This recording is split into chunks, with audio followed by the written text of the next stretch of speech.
Welcome to HBCU Her Voice, a place where we celebrate the powerful voices and stories of remarkable women from historically Black colleges and universities. I'm your host, Kinya Johnson, a proud HBCU graduate myself. I'm thrilled to bring you this platform dedicated to amplifying the voice of our community. We dive into inspiring stories of resilience, success, and the incredible impact these women are making in the world. From trailblazing entrepreneurs to innovative leaders, we bring you the stories that matter, showcasing how HBCU experiences shape paths and fuel passions. We'll explore challenges, victories, and wisdom. Whether you're an HBCU alum, a student, faculty member, supporter, or simply someone who believes in the power of diverse voices, we are so glad to have you. So listen up as we share insights, celebrate achievements, and uplift our community. Together, we can inspire the next generation of leaders and ensure our voices are heard loud and clear. A grand welcome to HBCU Her Voice. And just like that, I'm back like I never left. You already know how I do. It's Kinya Johnson, the fabulous host of HBCU Her Voice, and we're back again. I am streaming from the beautiful city of Houston, Texas. I don't skimp on my guests. So y'all know my guests are always fire, and I have one for you today. We waste no time around here. What does she do? She tells us her name, where she's streaming from, which HBCU she's repping, whoop, whoop, and what else do we do around here? It's not just HBCU, but it's also to her voice. So without any further waiting time, let's welcome our fabulous guest for today. And here she is. Hey everyone, my name is Kinya Johnson. I am streaming from Ripley, Mississippi. I know no one knows where that is. So we're at the northern part of Mississippi, right there on the Tennessee and Alabama line. Don't blink, you might miss us. I am a graduate, a proud graduate of Tuskegee University, and I majored in social work, and I am working as a social worker for a unit in the state of Mississippi as a licensure specialist for our foster children. I'm also currently working on my master's program at Our Lady of the Lake University in Texas. Yes, I am working on my master's to elevate myself and position myself for greatness. I'm more than my HBCU, but I will not ever neglect the fact that HBCU made me who I am as far as the success in the world, because it really prepared me to take on the world head on, to know how to maneuver through society, maneuver through people, and understand people in a way that I never thought I could. I did not originally pick HBCU for my choice to get a college degree. I was actually going to go to Mississippi State or Ole Miss, and one homecoming, and I was hooked. So that is my story about HBCU.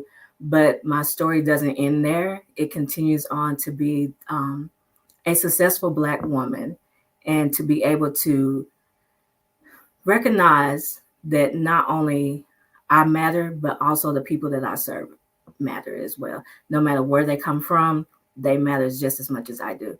And that's my short story. Any more questions after that? I'm sure you will have a wonderful overview of me.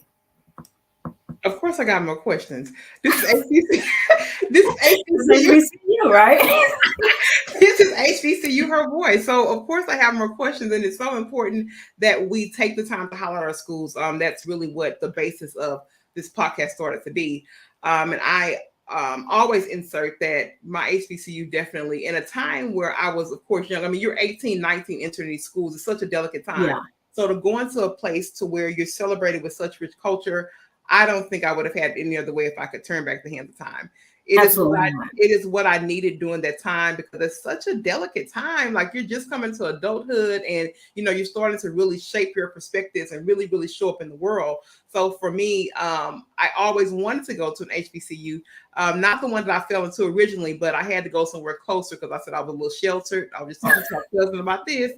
So I really couldn't do the big thing like I wanted to, but I have no regrets, and I actually love my institution. I want to weave here, Kinya, because after we leave our HBCU, sometimes, and I talk about this, I felt like I was kind of just dropped into the wilderness when I had to go into corporate America, because I left my sweet family. I left my family. I left what knew, and that was my HBCU. I left what I knew to be good, right? And Right. in reading your intake form, I read about some of your struggles in the workplace with Yeah. with wrongful termination, with Yeah. difficulty with supervisors. I want you to kind of transition there because these are things that we don't openly talk about often enough about those struggles in the workplace. I want you to kind of give us your struggles there just a little bit, as much as you're comfortable to share, and Yeah. kind of talk about what you did to really stay strong in those fights. Yeah, for sure. So with that, I've had a lot of supervisors throughout my career. Because I started in mental health and I worked there for 10 years and I have great supervisors there. My struggle with supervision didn't come until I started working for CPS, Child Protection Services. And I had one supervisor, she would staff with me for 8 hours. 8 hours I'm staffing and then was expected to accomplish like 2 sheets of papers of goals. And that accomplishment needed to be done the next day. There's no way I could do it. And she was constantly on me. I could never do anything right. I was struggling, and she was she was Caucasian, and then the supervisor that was over her saw my struggles, and she was like, "You're not going to quit." And I was like, "Yeah, I am. Listen, I've already talked to my family. I'm quitting. I'm looking for something else." And she says, "No, we're going to pray about it." I said, "Okay." She said, "Get your prayer people together, and we're going to pray about it." And she had emailed me something and I responded, but she didn't respond to my email. So then she turns around and tells the supervisors over us that I was not respectable and that I did not respond to her emails and I couldn't accomplish goals. And I was like, that's not true. I responded to your emails. This is why I haven't accomplished everything that you set before me because you're not giving me time. And she said, you didn't respond to my email. I said, I do have a copy of it where I responded to you. So the lady says, do you still have the copy? I said, sure. She said, can you print it out? So I printed it out. And so instead of me getting reprimanded, that supervisor was reprimanded and she was actually demoted as well. And then I currently have a supervisor that if I say, I don't know, I don't understand or that doesn't make sense, she thinks I'm being confrontational. And I do understand where that may be an issue for her because she's not used to it. And this is her first time being a supervisor. However, I still think I have the right to say that doesn't make sense. Can you explain it to me without seeming confrontational? So I have dealt with that and I'm still dealing with it. And my way of dealing with it now is just trying my best to watch how I say things because I know my mouth can come across sometimes sarcastic. And I do know that I can come across as being too straightforward for some people. But I also think that um, when I ask a question, it should be met with, okay, she's trying to understand so she can do what exactly I tell her to do. So that's the little issues right there.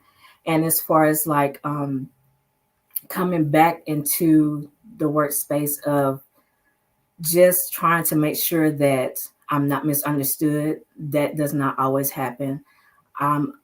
In this office, I'm one of the two blacks, and that's it. And one black, she's just like, she's not going to deal with anybody. She comes to work and she leaves. Whereas I'm more in the office a little bit more. And that's a hard thing when you're having to deal with a whole group of people that are not like you. And then they make some kind of remarks, but at the same token, you have to maintain your professionalism so that you're not looked at in a different way. Absolutely. And there could be different like levels to this for you because I don't know the walk of the land in Ripley, Mississippi. We share we share some common kinfolk, but even here in the lower city of Houston, Texas, I've had my battles with the things that you talked about. So when we talked about this platform specifically, this is a community place where we're able to talk about that and we're able to aid each other in standing firm in who we are. We're able to aid each other in being unapologetic in our emotion and not really always having to apologize. In many cases, like you said, we find ourselves having to consistently apologize just for our expression. Right. So that really stuck out to me and almost gave me a little bit of chills because I found myself at the end of my corporate career apologizing. And when I came and I had to rewrite it and work all this inner work stuff out, I said, girl, you didn't even have to be apologizing. Right. What you What you apologizing for? Because it was nothing that you did that was disrespectful or out of order, but your expression was deemed to be a certain way. Right. I was even past up. Yeah. I was even past up. I got the promotion for a supervisor position, and they kept putting it off on me transitioning to that position. And I was like, what's the issue? And then a new team lead, or no, she was like a RD. So our RD is the regional director came in, and she sent me an email. She said, at this time, we do not think that you're suitable for this position. And I emailed her back. I was like, I'm not understanding how I was suitable, but now I'm not suitable. And I asked her, I said, would you like to actually meet me before you determine if I'm suitable for a position, because we've never met? And she says, no, we're going to move on. And I stayed bitter for like a long time. I was just like, you know what? I'm moving on. I don't care. And I was just bitter, like, I don't want anybody to talk to me. But as time passed, God surely showed me, he's like, you weren't right for this. You were right for this job, but this position wasn't for you. Since then, they haven't been able to keep anybody in the position. Nobody wants to work in the position. So even though it was done wrong, I thank God that it was done. Yeah. Yeah, so that no actually served as grace, and sometimes we can't see those no's as grace. He knew it was crazy over there. Still crazy. He already knew that, so he said, "Nah, you're not going up in there and doing that. You're gonna stay right here, and you're gonna understand this no in due time." So you know what I mean by it? Exactly, for sure. I want you to go here, Kinya, because in reading your form, you talked about trauma, and trauma is something really and truly that can make or break us. Sometimes we can get into trauma and we don't know how to go past it. You know, it kind of messes up our mental, even sometimes physical. It's one of those things. And I think about my most traumatic life experiences, and I'm really just grateful to God that he has seen me through. And I know that's kind of cliche and very light, but I'm just so grateful that he has seen me through trauma. I know in your life you've experienced it. And one of the things you talked about is just, not making that trauma just be your story. You're overcoming trauma. I want you to talk about that, not specifically any of your traumas, if that's not where we're going here, but I want you to talk about overcoming trauma. Okay. And really, really just honing into you not being a product of the trauma. Gotcha. So honestly, I have had overall, I've had this is my third therapist, and this is the therapist that works for me. The first time I went to therapy, it was because one of my neighbors that I'm still really close to, she's more like a grandmother to me. I was just down, and she said, listen, you've got to do something. You're not yourself. I was like, okay. And so I went to my supervisor, because I was working in mental health then. And she said, and I told her what was going on. And she's like, oh, I had the perfect therapist for you. So I went to that therapist, stayed there for like a year with her, and I dealt with surface stuff. And she never, ever dug deep. And if you're not going to dig deep with me, I'm going to give you exactly what you asked for. I ended up leaving her after a year, and then I went to another therapist, and a little bit deeper, but still not dealing with the real issues that I had that I thought I didn't have. And then I would say 2020 is when COVID started, and 2020 is when I started this therapist. And her name is Ashley, and she is absolutely wonderful.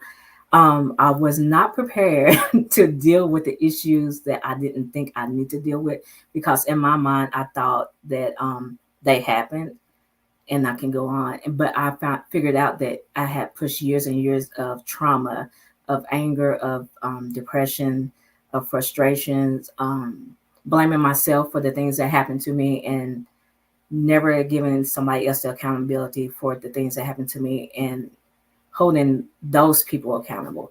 So what I figured out, of what I've realized, is that my trauma shaped a lot of the way I dealt with stuff, and a lot of the ways that I chose not to deal with stuff. But I realized also that in social work, we meet ourselves. And I tell everybody that comes through my door when they first get here, because they introduce everybody, I was like, if you haven't met yourself, you're going to meet yourself here. And they always look confused at me. And It's basically meaning that any trauma, anything that's happened in your life, you're going to walk into a home one day and everything that you thought that you didn't need to deal with or anything that you thought you had forgotten is going to come up, and you're going to either get some help and keep going, or else you're going to break. And some of them break and some of them just stay here. And I find myself with a revolving door of somebody saying, hey, Kenya, this and that. But my own trauma shaped me to the point of where I didn't think that some of the stuff that I wanted in life, I was worthy enough to have. So after attaining my bachelor's degree, um, I wanted my master's degree, but I didn't think I was worthy enough to have it. And I never figured out why, because I had the brains to do it. I mean, I'm a Tuskegee graduate. But at the same token, I didn't think I deserved any more. And I didn't realize that until this therapist brought that out. So I didn't see the achievements of getting out of a small town, graduating from an HBCU, getting a job that, well, starting a career actually that made a difference in people's lives, and being on my own and not falling into the same pattern that this community falls into. In this community is basically, you go to school, you may graduate, you may not. You go to a factory, you may go to Mississippi State, you may go to Ole Miss, you may come back, you may not still work in what you majored in. But I found out that everything I looked through the eyes of my trauma. And it's still hard sometimes, but like I said, I'm still in therapy and I'm still figuring out that, yes, I'm worthy enough for everything I want in life, and that I can position myself in order to get it. It may seem hard, it may not look like it's going to happen, but I'm still worthy enough to achieve them. That's absolutely beautiful. And what stood out really in that segment is, number one, you said that you go to therapy. So that right there alone, no, seriously, that right there alone, Kenya, is golden, because you still have so many people, especially people that look like us, that do not see that as an option, even though, it may be out there in front of them, but they don't utilize it as an option. So to see you in front of me saying that, yeah, I'm regularly going to a therapy, I have to give you kudos there, because it's helping you unlock different levels in your life and different compartments. Someone else giving you that buy-in to unlock that trauma. So thank you so much for sharing that. And also, too, I like that you touched on the context of kind of this range for people that come from small towns. And it was important that I had you on here to bring the light to that, because so often, I tell people, we're products of our surroundings. It's always, why did you do X, Y, Z? Well, if XYZ was never presented to me, or if XYZ was never shown to me, you cannot expect me to have a connection to that. Exactly. So thank you for highlighting the path of typically what happens, particularly in small towns. And this is something that I do plan at some point to do more research on and really bring more statistics there, because it's not that people don't want to in all cases. They don't know how. It's not shown, right? So thank you so much. But no, go ahead and continue. Go ahead. Honestly, with the HBCU aspect of it, I'm like, my family, they're big NAACP leaders, NAACP members, community leaders, all of this, but it never occurred to me to attend to a HBCU. I was bent on, okay, everybody else around here goes to stay in Mississippi, I'm going to do the same. And I'm telling you, my senior year, I have three cousins that attended Tuskegee before me. And two of them were there doing my senior year in high school. And one of them's mom said, hey, you want to go to Tuskegee for homecoming this year? I was like, sure, why not? I was hooked. I've never seen so many Black people in one location getting along and having fun. I was like, yeah, this is why. It was really weird at the time because I'm predominantly white area here, but it made the world of the difference. I would not take anything. Like, if I could do 1 year over and come back to this life, I would do it wholeheartedly. And like I say, I was like so sheltered and homesick, and I was just like, well, I'm ready to go back home. I got the experience. Don't get it twisted. I mean, it had to be enough, and so much so to where I got to this point in my life and want to talk about it. But I probably could do about 2 or 3 years with my old shelter in the room. Right. Let me party for like a year or so and get a little bit more. Yeah, I love it. I want to go back and live it, because I really remember this with a couple of people from my school or whatever, and I'm just thinking like, yeah, girl, like there are some things that you definitely could go back and do and live better instead of being so in the box. I want to ask you about social work, because social work is it's a heavy Man, it's a heavy thing. Can you I've never done Listen, social work. I know social workers. I've had to deal with social work, not always in terms like CPS, but even like a social yeah, work hospital when my grandfather's being discharged. There's different right. faces of it. It's a lot. It It's is. no cap. It's a lot. I want you to talk about maybe how your gratefulness has increased since being a social worker. I know for me, anytime I have to deal with social workers or anything in that space, I'm always like reminded of all these things that other people just didn't have, or the Hmm. support. It just, I mean, I talk about this often, that I get these views into other people's lives and their careers and everything, and it makes me just such a stronger person, and almost always makes me look at the world differently, particularly through gratefulness. Because sometimes we miss what we have right Right. in front of us until we start hearing and experiencing the stories of others. So I want you to Yeah. speak there. Yeah, sure. So with the field of social work, it is listen, there's nothing that has been done to somebody that I have not already heard of. The hardest thing about it is not, I would say, is having that boundary for your heart. If you're truly a person that truly cares about somebody, even if it's just, even an animal, if you truly care about anything that, or anyone that can't take care of themselves, social work is difficult. But as you do it, sadly, you have a wall built up so that you can actually maintain your own sanity and then help someone else.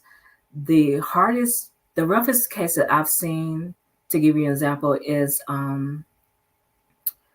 I would say personally that I've seen and had some issues with dealing with is that a infant was beaten to the point where bruises were left all over her body, and the mother still protected the father. The father ended up doing some time. That is one of the worst ones. And then we had one where the little boy's father took his testicles and twisted them until like he couldn't walk. It's a whole lot of stuff. But the thing about social work that I find grateful is that even though I have my own trauma, and not comparing it, but I thank God that didn't have to go through some of the stuff that these children have to go through. Some of these children have had to grow up so fast to the point that they don't even know how to be a child. So for them to say, "Hey, I want a toy," instead they're trying to figure out how to help with a bill or how to just survive through the night. And that is the most thing that I'm grateful for, is that I'm on this side of the table rather than on the other side, that regardless of how I grew up or how much I went through, it could have been so much worse. And I could have been that one that did not push through it and did not become a drug addict, alcoholic, or homeless, or any of that stuff. Not that I was near homeless, but it's just the mindset that I survived what I survived. And then at no time did my family leave us out there to just barely make it, even during those hard times. My mom was a single mom, so to speak. So it's just, it's heartfelt, but at the same time, you have to learn how to draw that boundary for yourself. Each case is different. Each social work career is different, but in all aspects of it, you have to have a heart that cares. And if you find a moment that you don't care, that is a moment that you need to reevaluate yourself, because then there's something that's missing, or there's something that there's a wall that there's too thick, that you cannot give your best to the profession that you signed up for. Mm. That's good. And I think those boundaries are key, Kenya. I think Yeah. having those boundaries and being able to kind of turn it off, if you will, like when you go home, because I'm pretty sure that stuff gets so Yes, heavy. Like ma'am. even those stories that you told, yeah, like I feel it. Like and I always tell social workers, and CPS workers and things of that nature. But I definitely give you your flowers in this space, because that Thank has you. to be a heavy job. And like, you get to a point you want to help and serve all those babies. You probably wish you could bring some home with you. Like, I it's one of those, Yeah, yeah, it's one of those things. Boundaries there is super. And thank you for sharing it. And for sure, you're no doing problem. you're doing the real on the ground work, Kinya. So I want Thank you. Listen, it's hard. I want to honor you in the job. So what's legacy for you? When you think about your life and legacy in this space and what you're putting into the earth, what does that look like for Kinya? Honestly, I've thought about it some, and then I'm just like, God, whatever legacy you want me to leave behind, that's what I leave behind. But if I were to put it in my terms, I just want to leave a legacy that when you say Kinya Johnson, or if somebody knows me or has been attached to me in some type of way, is that I cared enough, and that I made, even if it was like for me to, I crack jokes all the time, or else I'm sarcastic to the point that it's funny, that I made you laugh during a time that I didn't know that you needed to laugh. Do I want every Black child to go to HBCU? Absolutely. I could not persuade my niece, my goddaughter, to go at all. She's like, T, that's just not for me. So I respect that. But the point is that even though you don't go to HBCU, I do want you to get the highest level of education that you can, and that no matter what life has thrown at you, you're worthy enough to achieve anything. That would be my legacy, is that I empowered somebody some way. Will I make a bigger difference? Absolutely. I just don't know what that looks like. But I do know that the legacy I leave behind would definitely involve God, and it would definitely involve the fact that I made a difference in this world somewhere. That's beautiful. I want to give you this opportunity because we don't get to it in every show, and you already said that you would hope that all of the Black children would go to HBCUs. And so we on a wavelength, like I do too. Absolutely. So you get the opportunity right now. If a child or whoever it is thinking they got some other school, and then they got Tuskegee, like right up in here in the chest. They don't know what it is, but it's in the chest though for Tuskegee. Yes, right there. You got to push them over the ledge, and you got to sell Tuskegee right now. I want you to come on. I'm gonna go off the screen, and this is your opportunity because somebody might land on it, and you just might. I just might be the ticket that sells and says, "I'm going to Tuskegee." So you get to sell them right now. All right, for sure. So if I had to persuade somebody to go to Tuskegee, I would say that you will never get the experience that Tuskegee gives, even though it's an HBCU, and yes, all HBCUs are important. But Tuskegee prepares you for life and how to deal with white America. When I first came back from Tuskegee, I was just uncomfortable because I was so used to dealing with us. But as I came to realize that it prepared me for life in general, I was ready. There's no way that I would have been anywhere that I am now if I would have gone to any other college. I was able to travel with the choir. I saw all types of people from different backgrounds, all from everywhere, international and everywhere. Made a lot of friends. I can go anywhere with Tuskegee shirt on, or say that I'm a graduate of Tuskegee, and the amount of respect that comes from people that are aware of it is priceless. No matter where I am, if I travel anywhere, I don't care if it's an hour away, I'm going to be represented by Tuskegee. I have been in places when people see me with a Tuskegee shirt on that says, "Hey, you need anything? This is my number. If you need anything while you're in town, let me know." Just because I'm a graduate of Tuskegee. And then you have the simple fact that it's if you come from a small town, this will help you. Because you're not known as a number in class, you're known by your name. Who doesn't want to go to a school that you're known by your name and the professors will pick up the phone and check on you when you miss too much class? Or if they're worried about you or any aspect, that you have that connection with your professors, not only your professors, but your advisors. Everybody knows you. I can pick up the phone today and ask the secretary from the School of Social Work. She still knows me. She contacts me through Facebook, or she calls me at any time that you are known at Tuskegee by your name and not a number. So y'all got it right there. Kinya said they gave her life lessons on this thing. Life lessons. So, who wouldn't want that? Tuskegee, or you are a parent and you looking for one of these schools. We got 107 now. Y'all know I'm gonna show love.